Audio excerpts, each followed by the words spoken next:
Hello friends, स्वागत है आपका लक्ष्य एकेडमी पे। मेरा लालू कुमार है। मैं आप लोगों का स्वागत करता हूं। कैसे हैं आप लोग? उम्मीद करते हैं अच्छे होंगे। आज हम एक ऐसा वीडियो लेके आए हैं जो आगामी एग्जाम जैसे सरकारी बीपीएससी हो गया, बिहार दरोगा हो गया, रेलवे ग्रुप डी हो गया को ध्यान में रखते हुए मैं आप लोगों को इस विषय पे चर्चा करें कि पढ़ने का आखिर सही तरीका क्या है, आप किस प्रकार से पढ़ें कि आपका रिजल्ट हो जाए। तो देखिए देखिए सबसे पहले आपको एक एम यानी लक्ष्य को निर्धारित करना होगा। चाहे आप बीपीएससी की तैयारी कर रहे हो या बिहार दरोगा का तैयारी कर रहे हो या रेलवे ग्रुप डी का तैयारी कर रहे हो, यानी किसी भी चीज का तैयारी कर रहे हैं तो उसका एक एम यानी लक्ष्य को निर्धारित करना पड़ेगा आपको। चाहे आप बिहार दरोगा का तैयारी करते हो तो सिर्फ आपको बिहार दरोगा पे ही फोकस रहना चाहिए,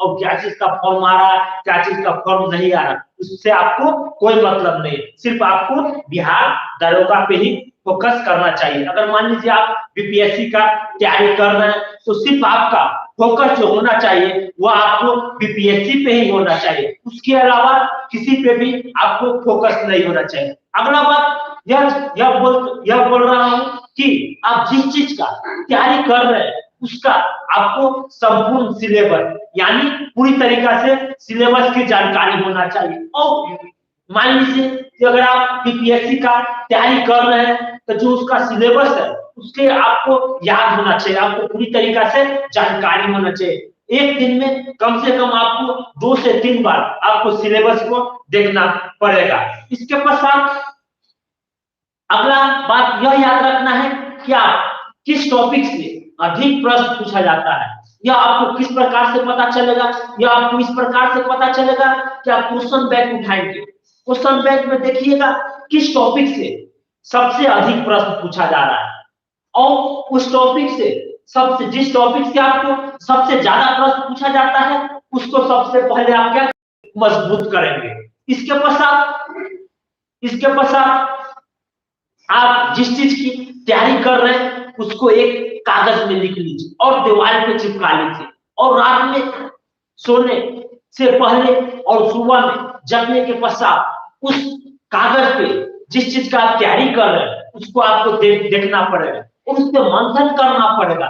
हम बिहार बीपीएससी का ही तैयारी क्यों कर रहे हैं, बिहार दरोगा का ही तैयारी क्यों कर रहे हैं, इस पे आपको मंथन करना पड़ेगा, विचार विमर्श करना पड़ेगा। और इसके पश्चात आपको बहुत सारे ऐसे सेक्टर होते हैं जिन्हें नहीं भी पढ़ना पड़ता है। देखिए दोनों आपको माइंड में रखना होगा किस किस टॉपिक को पढ़ना है और किस किस टॉपिक को नहीं पढ़ना है। पढ़ने के लिए तो बहुत कुछ है, लेकिन ऐसा टॉपिक पढ़िए, सिलेक्टेड टॉपिक पढ़िए कि आपका रिजल्ट हो जाए। बहुत सारे ऐसे भी टॉपिक होते हैं जिन्हें नहीं भी पढ़ के आप रिजल्ट प्राप्त कर सकते हैं, इसलिए ये सब सारी बातों पर आप लोगों को ध्यान देना होगा। इसके पश्चात आगे बढ़ते हैं। ये तो हो गया क्वेश्चन बैंक। लगातार आप कम से कम 2 या 3 बार जरूर देखें। आपको क्वेश्चन बैंक देखने से यह आइडिया मिलेगा कि किस प्रकार से प्रश्न पूछता है, यानी जो प्रश्न की प्रकृति है वह किस प्रकार से है और कहां से अधिक प्रश्न पूछा जा रहा है। इसके पश्चात आगे बढ़ते हैं। हम लोगों को मान लीजिए कि एक एम होगा, मान लीजिए कि यहाँ से घर से निकले, मान लीजिए कि जाना है स्टेशन, ठीक। तो ये क्या हो गया, माइंड में क्या हो गया, एक कैलकुलेट हो गया कि नहीं यहाँ से 10 किलोमीटर है स्टेशन जाना है, तो उसी अनुसार जाएंगे।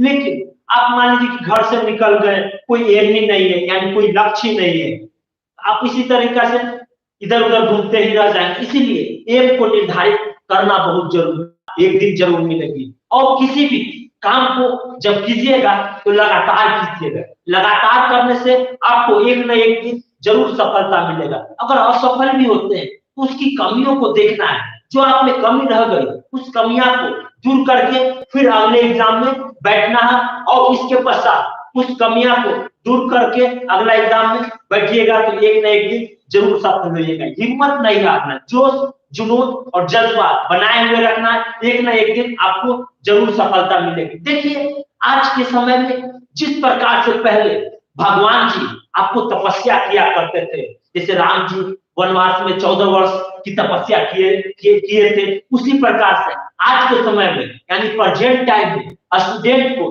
तपस्या करना पड़ेगा, तभी जाके सरकारी नौकरी आपको प्राप्त होगी, अन्यथा नहीं प्राप्त होगी। इसलिए सरकारी नौकरी के लिए आपको तपस्या करना आवश्यक है, क्योंकि आज के समय में जो व्यक्ति सरकारी नौकरी प्राप्त कर लेता है वह उस प्रकार से समझे भगवान से दर्शन हो गया, क्योंकि जो व्यक्ति तपस्या करेगा, शरीर को तपाएगा, शरीर को जलाएगा, उसी को ही सरकारी नौकरी मिलेगी, अन्यथा वह असफल होगी। कोई भी व्यक्ति सफल व्यक्ति तभी कहलाता है जब वह व्यक्ति एक सरकारी नौकरी प्राप्त कर लेता है, तभी वह व्यक्ति सफल व्यक्ति कहलाता है। इसलिए आप लोग लगातार मेहनत कीजिए, जोश जुनून के साथ मेहनत कीजिए, एक न एक दिन आपको जरूर सफलता मिलेगा। हिम्मत नहीं हारना है, हिम्मत को बनाए हुए रखना है। धन्यवाद। और यह वीडियो अच्छा लगे तो लाइक कीजिए, सब्सक्राइब कीजिए और शेयर कीजिए। धन्यवाद।